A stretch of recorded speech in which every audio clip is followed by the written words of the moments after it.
오늘 말씀은 그가 오신 이유 우리 세 번째 시리즈 말씀입니다. 우리 가운데 거하심이라는 제목으로 여러분과 함께 말씀을 나누고자 합니다. 여러분, 인간이 아무리 강한 척하고 흔들리지 않는 것처럼 행세해도 인간은 얼마나 약한지 모르겠습니다. 조그만 바람이 불고 재난이 와도 쉽게 흔들리고 불안에 떠는 존재인 것 같아요. 보이지 않는 이 바이러스 하나가 온 세상에 퍼짐으로써 이 맥없이 무너져 버리는 것을 보고 있지 않습니까? 이렇게 세상이 불안하고 불안전하다 보니 이 불안 장애를 가지신 분도 많은 것 같아요. 이 불안 장애를 가지게 되면요, 이유 없이 불안하고 지나치게 안절부절 못하고 온갖 염려에 공포에 사로잡히게 됩니다. 언젠가 나에게 이런 위험이 닥칠지도 모른다는 그런 강박관념에 쌓여 있습니다. 우리가 가진 대부분의 염려는 나에게 닥쳐오지 않습니다. 하지만 불안장애를 가진 분들은 항상 최악의 상황을 고려하면서 상상해요. 운전하면 교통사고가 나면 어떡하지 하고 불안해하고, 가스불을 켜도 폭발하면 어떡할까 라고 불안해하고, 엘리베이터를 타도 추락하면 어떡하지? 그리고 내가 이러다가 사회에서 도태되면 어떡하지? 이런 불안도 느끼기도 하고요. 우리 아이에게 무슨 안 좋은 일이 벌어지면 어떡할까? 돈이 없어서 굶어 죽지 않을까? 그런 염려를 만들어내면서까지 염려하고 있다는 거죠. 다들 정도의 차이는 있을 겁니다. 하지만 겉으로 표현하지 않아도 우리 내면은 이런 혼돈과 불안이 잠재해 있습니다. 이 세상이 불안하다 보니까 사람들도 많이 불안한 것 같아요. 내가 코로나에 걸릴까봐 불안한 것도 있지만 경제적인 어려움에 불안해하고도 있는 거죠. 직장인들은 어떻게든 버티고 있지만 자영업자들은 정말 절망 그 자체라고 얘기하고 있습니다. 코로나도 막아야 하고 경제도 잡아야 한다고 얘기합니다. 근데 둘 다 잡는 것이 쉬울까요? 코로나를 잡으려고 하면 경제가 기울고, 경제를 잡으려고 하면 코로나가 퍼지고, 이건 정말 진퇴양난인 것 같아요. 아마도 조만간 사회적 거리두기가 최고 단계인 3단계로 가지 않을까 싶습니다. 그러면 우리 사회의 경제적 손실은 어마어마하다고 얘기를 해요. 이 경두기 3단계로 가게 되면요, 이런 일이 벌어진다고 해요. 필수 시설 외에 대부분의 시설은 운영이 중단된다고 얘기해요. 또한 모임도 강력하게 규제된다고 얘기를 하고 있어요. 한마디로 말해서 온 사회가 셧다운 상태에 들어간다는 얘기죠. 사람들은 불안해지면 뭐라도 잡고 싶어 합니다. 내가 의지할 수 있는 것들을 찾아 헤맨다는 거죠. 뭐라도 잡아야 될 것 같아요. 내게 도움을 줄 것 같은 사람을 찾기도 하고요. 점을 치거나 무당을 찾아서 내 미래를 점치고 싶어 해요. 또한 어떤 신비한 체험을 통해서라도 무언가를 잡고 싶어 한다는 거죠. 왜 그렇게 합니까? 불안하니까요. 경제적으로 힘들면 더 악착같이 내 것을 지키기 위해서 애를 쓰기도 한다는 거죠. 이러한 세상 속에서 예수님이 오셨다고 얘기합니다. 왜 오셨습니까? 그 예수님이 나에게 어떤 의미로 다가옵니까? 성탄절은 그저 나에게 하루의 휴식을 주는 날인가요? 여러분, 그가 오신 이유를 우리가 모른다면, 또한 피상적으로 알고 있다면 이 불안한 세상 속에서 우리가 살아가는 어떠한 힘도 얻을 수 없다라는 거죠. 우리는 그가 오신 이유, 예수님이 이 땅에 왜 오셨는가, 그 이유를 알아가 보고자 합니다. 오늘날 이러한 불안한 이런 시대는 마치 출애굽한 이스라엘 백성들의 상황과 매우 비슷합니다. 이스라엘 백성들이 어떻게 있었죠? 이집트에서 노예로 고통받고 있었습니다. 그곳에서 씨름하고 있었어요. 그런데 하나님께서 그들을 긍휼히 여겨 있어서 그들을 구출할 계획을 세우셨습니다. 하나님께서 모세를 지도자로 삼으시고 이제껏 보지 못했던 10가지 재앙을 내리시고, 또한 홍해를 가르시는 놀라운 기적을 일으키며 이스라엘 백성을 이집트에서 구출해 내셨어요. 우리는 이것을 구원이라고 부릅니다. 이스라엘 백성들은 정말 놀라운 것을 봤습니다. 근데 그러한 흥분도 잠시뿐이었고 3개월 동안 광야길을 걷게 되었어요. 하나님께서는 분명 가나안 땅으로 인도하신다고 하셨는데 그들이 걸어야 할 길은 광야길이었어요. 광야가 어떤 곳입니까? 낮에는 햇볕 때문에 너무나 뜨겁고 밤에는 추위에 떨어야 하고, 또한 야생동물의 습격에 또 위험에 노출되어 있고 질병의 위험에 노출되어 있습니다. 또한 물 한 방울도 나지 않아요. 이런 곳을 걷다 보니까 이들에게 불평이 나오는 것은 자연스러운 것이었습니다. 너무 힘겹고 갈증에 시달리다 보니 모세에게 불평을 쏟아내었어요. 이집트에 다시 돌아가겠다고 협박도 했습니다.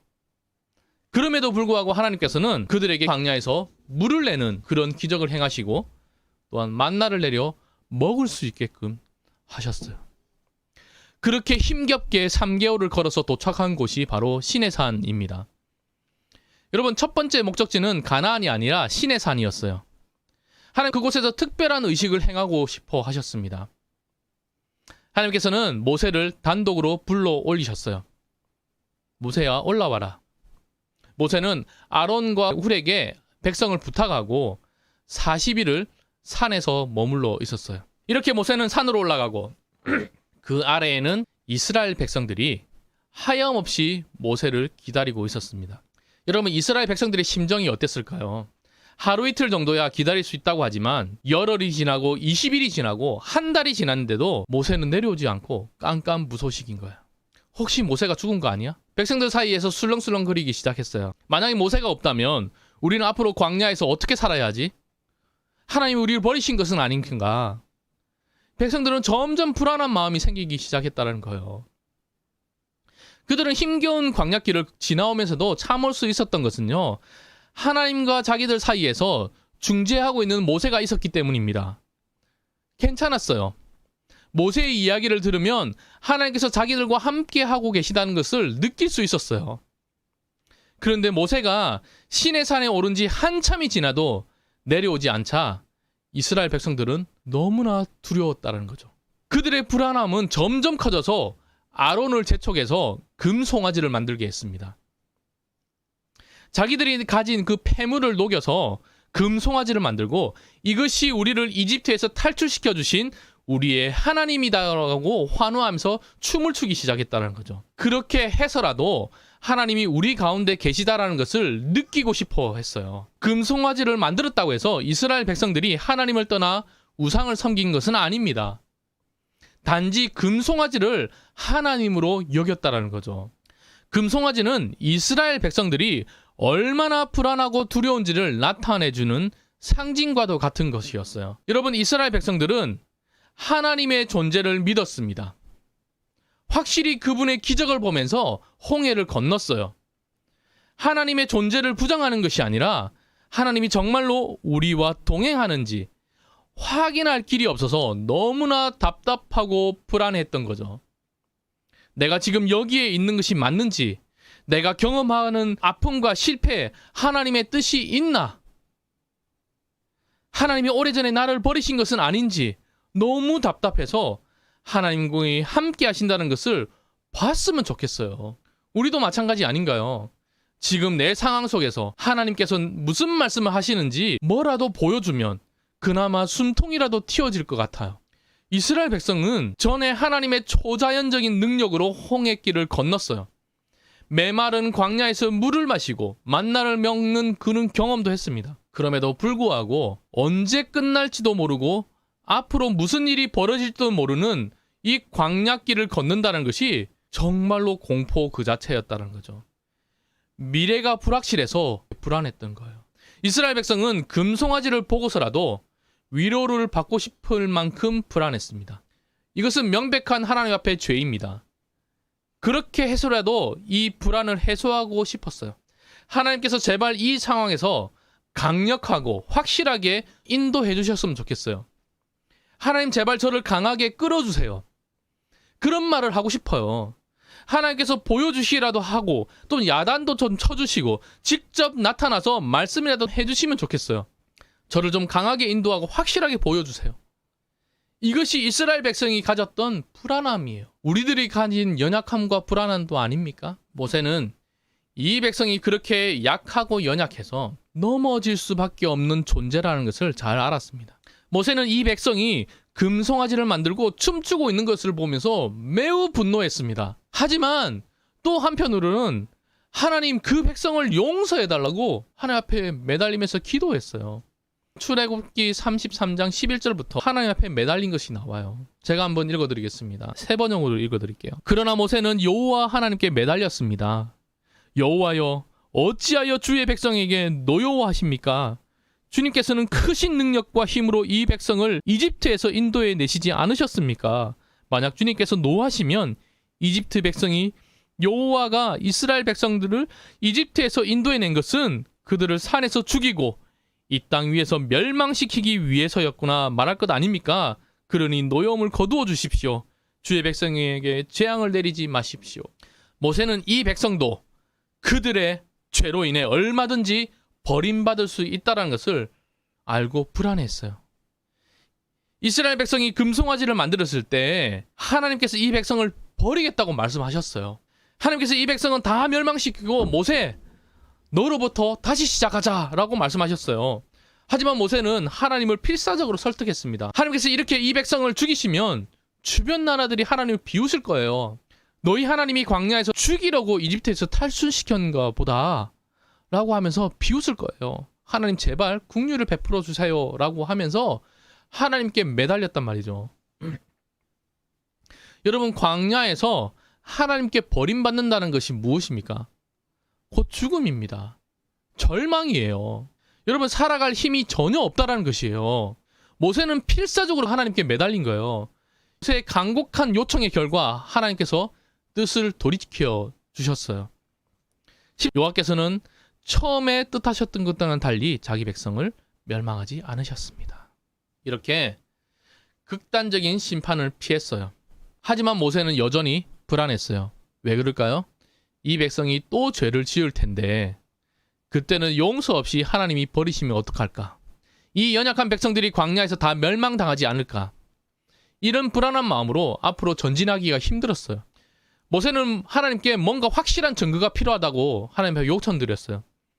단순히 하나님께서 그들의 죄를 용서해 주실 뿐만 아니라 이렇게 죄를 지을 수밖에 없는 백성을 버리지 않고 끝까지 함께 하시겠다는 확실한 사인을 보여달라고 요청했어요.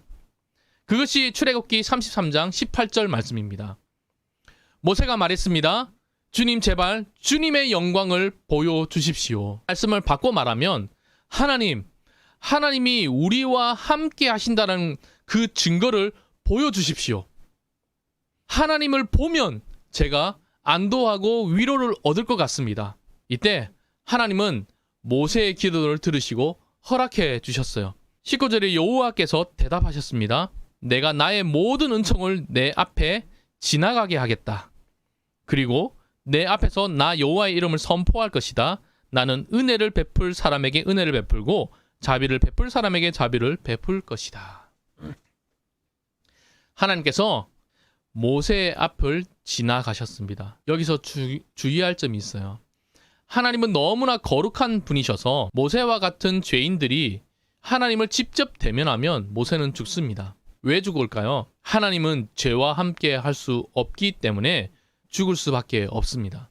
그래서 하나님의 처방은 모세를 가리고 일부분을 보여주는 것이었어요.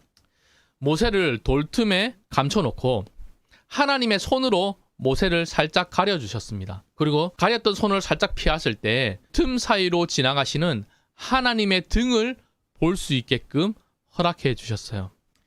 그렇게라도 하나님을 보여주셨다는 거예요. 모세는 하나님의 등만 살짝 보았을 뿐인데 어떤 결과가 일어난지 아십니까? 모세 얼굴에 광채가 났어요. 이스라엘 백성들은 그런 모세의 얼굴에 난 그 광채를 가까이 할 수가 없었어요. 하나님의 영광이 비친 광채였어요. 그래서 너무나 두려워서 모세는 수건으로 자신의 얼굴을 가렸어요. 그 정도로 빛이 나고 광채가 났다는 거죠. 하나님의 거룩하심, 죄인된 인간들이 감당할 수 없는 것이었습니다. 제가 왜 이렇게 출애굽기에 이 모세 이야기를 한 줄 아십니까? 바로 오늘 본문 말씀에 나오는 요한은 이 사건을 염두에 두고 14절의 말씀을 하고 있기 때문이에요. 14절에 보면 하반절에 우리가 그의 영광을 보니 아버지의 독생자의 영광이요 은혜와 진리가 충만하더라. 이집트에서 나왔으나 약속의 땅까지 어떻게 가야 할지 불안해하면서 낭망하고 있는 백성들에게 영광의 하나님이 모세 앞을 지나가셨습니다. 하나님을 보여주신 거예요. 여러분, 하나님의 영광이 드러났다는 것은 하나님의 임재를 얘기하는 거예요. 보여주시기만 한 것이 아니라 자신이 누구인지 분명하고 똑똑하게 말씀하셨어요. 출애굽기 34장 6절에 보면 여호와께서 그의 앞으로 지나시며 선포하시되 여호와라 여호와라 자비롭고 은혜롭고 노하기를 더디하고 인자와 진실이 많은 하나님이라. 그 하나님은 자비롭고 은혜롭고 노하기를 더디하고 인자와 진실이 많은 하나님이라 라고 하면서 하나님 자신을 계시해 주신 거예요. 이 말씀은 이스라엘 백성에게 확실한 증표입니다. 하나님이 어떤 분이신지 알면 그분을 신뢰하고 따라갈 수 있습니다. 그런가요? 만일 하나님이 나는 노하기를 잘하고 내 기분 내키는 대로 오락가락 결정하는 하나님이다 라고 하면 여러분 그 하나님 따라갈 수 있습니까? 따라갈 수 없습니다. 분명히 하나님이 나는 이런 분이다 라고 하니까 너희는 따라와도 된다라고 얘기를 하는 거죠. 그럼 여기서 나오는 인자가 뭐고 진실이 뭡니까? 인자는 히브리어로 헤세드라고 얘기합니다. 진실은 에메트라고 얘기합니다. 이 두 단어는 하나님의 성품을 대표하는 단어예요. 구약 성경에 많이 나옵니다. 헤세드는 영어로 그리고 steadfast love라고 얘기를 해요. 번역하면 변함없는 사랑, 변함없는 은혜라고 번역할 수 있어요. 이 단어는 그 사람, 그 사랑을 받는 그 사람, 사랑을 받는 이스라엘 백성, 너희들이 사랑을 받을 만한 그런 자격이 있어서가 아니라 그럴 만한 자격이 없음에도 불구하고 내가 무조건적으로 베풀어주는 사랑, 그 은혜, 그것을 헤세드라고 얘기합니다. 하나님은 그런 사랑과 은혜를 가지신 분이라고 얘기하고 있어요. 그러면 하나님을 믿을 수 있나요?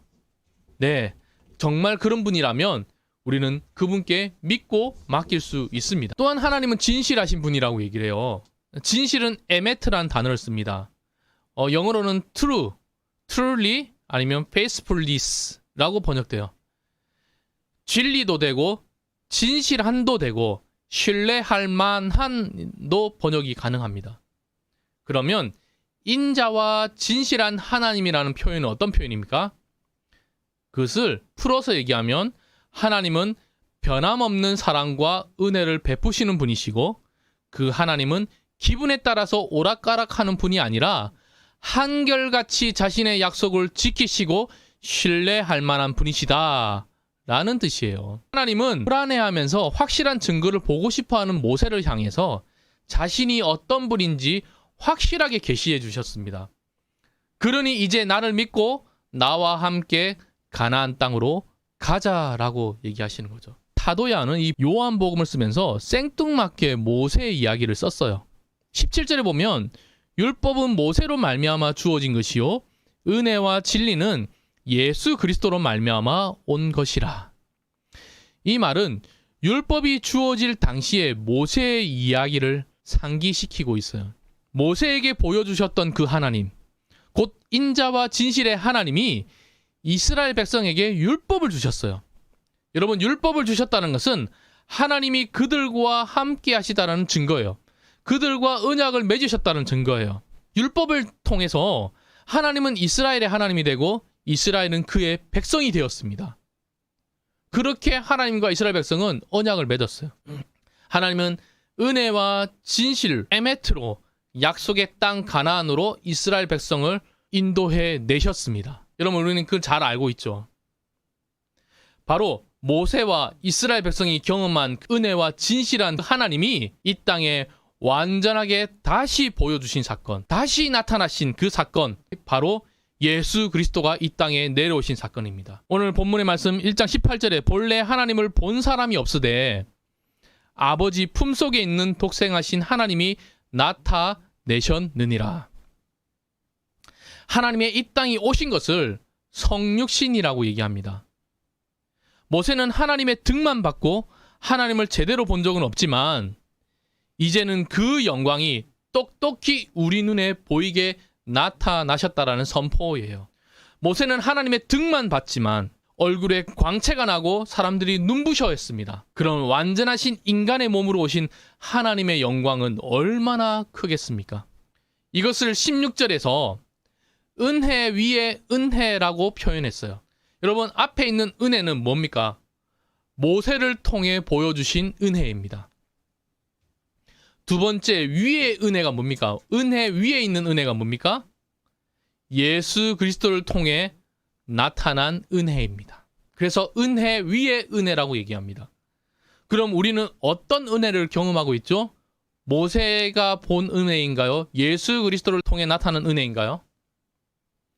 더 높은 차원의 은혜를 우리는 경험하고 있는 거예요.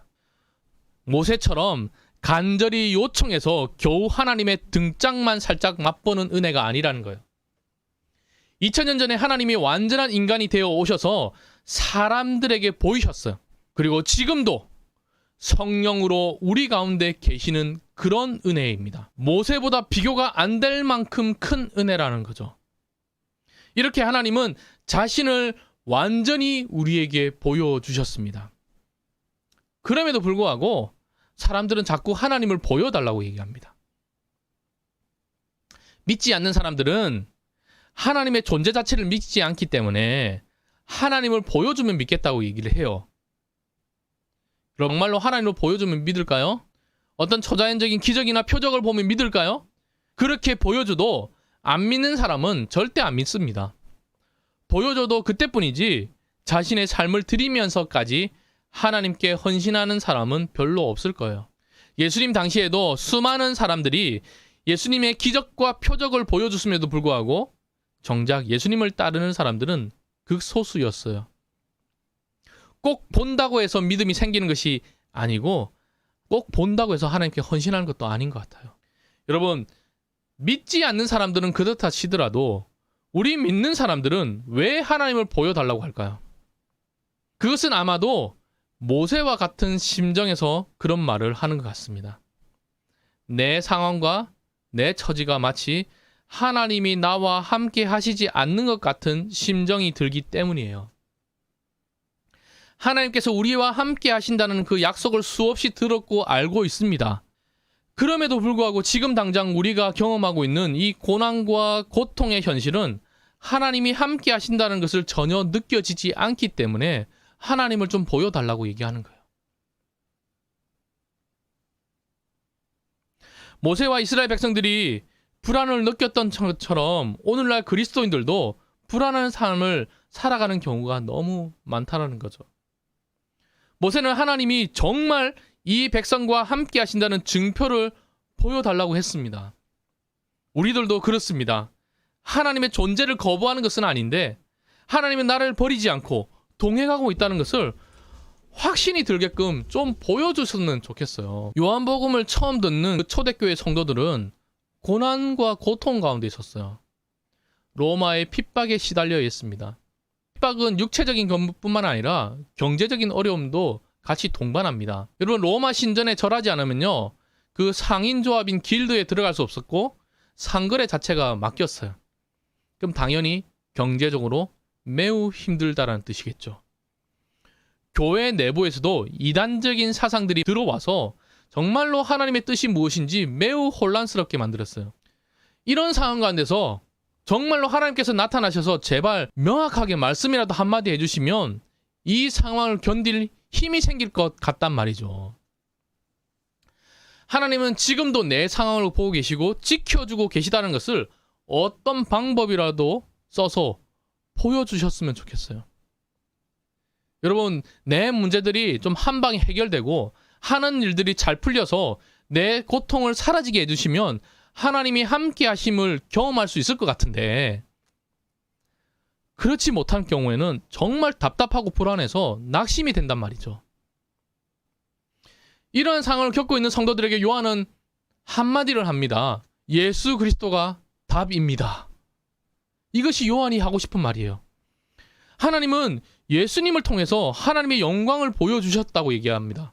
예수 그리스도를 통해서 자신이 어떤 분이신지, 또한 어떤 계획을 가지고 있는지 다 보여주셨다고 합니다.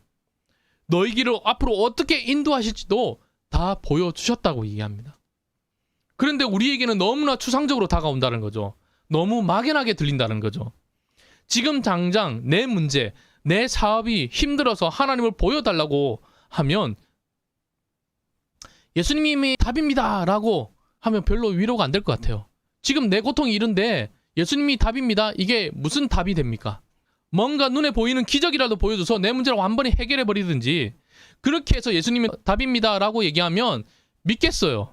물이 포도주가 되고 오병이의 기적을 보여주시고 어떤 초자연적인 사건들을 일으켜서 하나님이 나와 함께 하시다는 것을 느낄 수 있게끔 해주셨으면 좋겠어요. 근데 성경은 뭐라고 얘기합니까? 요한복음 20장에는요. 요한복음을 기록한 목적을 명시하고 있습니다. 요한복음에서 보여주는 모든 기적과 초자연적인 사건은 예수님이 하나님의 영광으로 오신 분이라는 것을 나타나는 사인이라고 얘기했어요. 예수 그리스도를 증거하기 위해서 그 모든 기적이 필요했다라는 거죠. 요한복음 20장 30절 31절 말씀을 함께 읽어보겠습니다. 예수께서 제자들 앞에서 이 책에 기록되지 아니한 다른 표적도 많이 행하셨으나 오직 이것을 기록하면 너희로 예수께서 하나님의 아들 그리스도이심을 믿게 하려 함이요 또 너희로 믿고 그 이름을 힘입어 생명을 얻게 하려 함이니라. 여러분, 이 글을 읽고 있는 그 독자들은 매우 고통스러운 상황이라고 얘기 드렸어요. 그러면서 이 말씀을, 이 요한복음을 기록한 그 의도와 기록 목적은 바로 이것이라고 얘기합니다. 예수께서 하나님의 아들 그리스도이심을 너희가 믿게 하려 함이라. 또한 너희로 믿고 그 이름을 힘입어 생명을 얻게 하려 함이라.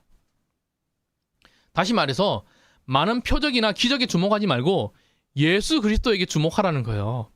예수 그리스도에게 답이 있다라고 얘기하고 있는 겁니다.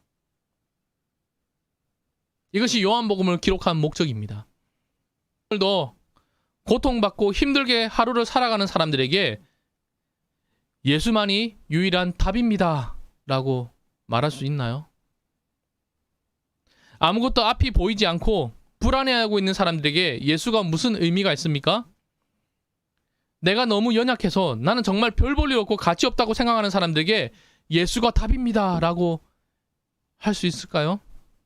요한은 예수가 답이라고 얘기하고 있습니다.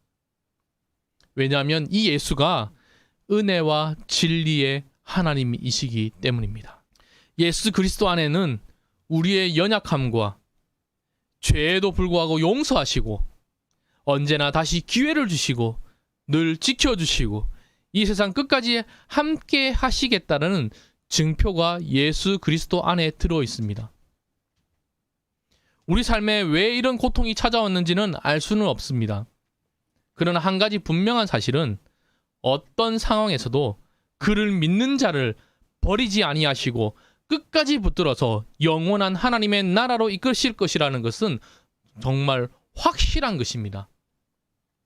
믿음은 끝까지 용서하시고 나의 과거, 현재, 미래와도 함께 하시는 그 하나님을 바라보는 것, 그것이 바로 믿음입니다. 시편 73편 23절에 보면 내가 항상 주와 함께 하니 주께서 내 오른손을 붙드셨느니라. 내가 하나님의 손을 붙들고 있는 것처럼 보이지만 오늘 이 말씀처럼 하나님이 우리의 손을 붙들고 있다라고 얘기하고 있습니다. 여러분, 우리는 지금 한 번도 지나가 보지 못하는 이 시간을 지나고 있습니다. 여기저기서 죽겠다는 아우성들이 터져나오고 있어요. 자영업자들은 지금 죽을 맛일 겁니다. 폐업을 하고 싶어도 폐업할 돈이 없어서 이래도 못하고 저래도 못하고 그렇게 힘겹게 살아가고 있습니다. 얼마나 더 뱉어야 살 수 있을지 예측할 수도 없습니다. 교회라고 예배겠습니까? 코로나로 인해서 월세를 내지 못하고 대출금을 갚지 못해서 문을 닫는 교회들이 속출하고 있다는 소식을 들었습니다. 안에 있는 사역자들도 다 떠나고 있습니다. 무엇을 어떻게 해야 할지 막막하고 살 길도 막막해야 합니다. 모세도 없이 광야에 선 이스라엘 백성과 같은 상황인 거죠. 언젠간 괜찮아지겠지 하며 막연한 희망을 가지고 살아가지만 이 불안함은 없앨 수가 없다라는 거예요. 언제까지 이 답답한 마스크를 써야 할지도 모르겠습니다. 나도 혹시 걸릴지도 모른다는 불안에 떨고 있습니다. 내 미래도 불안하고 갑갑합니다. 이럴 때 예수님이 답이 될까요? 예수가 나에게 소망으로 다가옵니까? 이 가운데 우리가 다시 설 수 있는 힘이 생겨날까요? 어떤 기적을 보면 힘이 생겨날까요? 더 경건하면 힘이 생겨날까요? 더 순종하는 자세로 가면 힘이 생겨날까요? 강력한 믿음을 가지면 힘이 생겨날까요? 다 아닙니다. 예수가 답입니다. 그분이 우리를 다시 일어서게 합니다. 우리가 실패해도, 넘어져도, 좌절하고 낙심해도, 소망을 잃어도 예수 그리스도 때문에 다시 일어설 수 있습니다. 예수께서 우리를 하나님과 화평케 하시고 하나님과 연결시켜 주셨습니다. 그럼 그 하나님이 어떤 하나님이죠? 출애굽기에 소개한 그 하나님이 우리 하나님이에요. 그 하나님은 끝없는 사랑과 신실함으로 우리를 결국 영원한 하나님의 나라로 이끄실 그분이 바로 우리의 하나님이라는 거죠. 이제 며칠 뒤면 성탄절이 다가옵니다. 예수님이 왜 오셨습니까? 나에게 무슨 의미입니까? 내 삶에 진짜 소망이 되시나요? 성탄절의 의미를 한 줄로 설명하는 구절이 있다면 오늘 본문 말씀 요한복음 1장 14절 말씀일 겁니다. 이 성탄의 의미는 말씀이 육신이 되어 우리 가운데 거하심에입니다. 즉 하나님이 사람이 되셨다라는 겁니다. 우리 가운데 거하셨다고 합니다. 거하다는 말은 장막을 치고 거처를 삼으셨다는 거예요. 우리 가운데 하나님의 임재로 나타나셨다는 거예요. 어쩌다 한 번씩 만나주시는 분이 아니라 시간과 장소를 불문하고 우리 가운데 거처를 삼으시고 언제든지 만나주시고 너희 옆에 있다라는 것입니다. 이것이 예수님이 이 땅에 오신 이유입니다. 결국 오늘의 어려움을 이기고 소망을 가지고 살아갈 수 있는 힘은 바로 이 땅에 성육신하신 예수 그리스도를 바라보는 길밖에 없습니다. 이것이 요한의 선포였습니다. 이 메시지 안에 생명의 길이 담겨 있습니다. 여러분, 이것이 우리에게 기쁜 소식입니다. 이 기쁜 소식이 저와 여러분의 소망이 되기를 기도합니다. 아멘.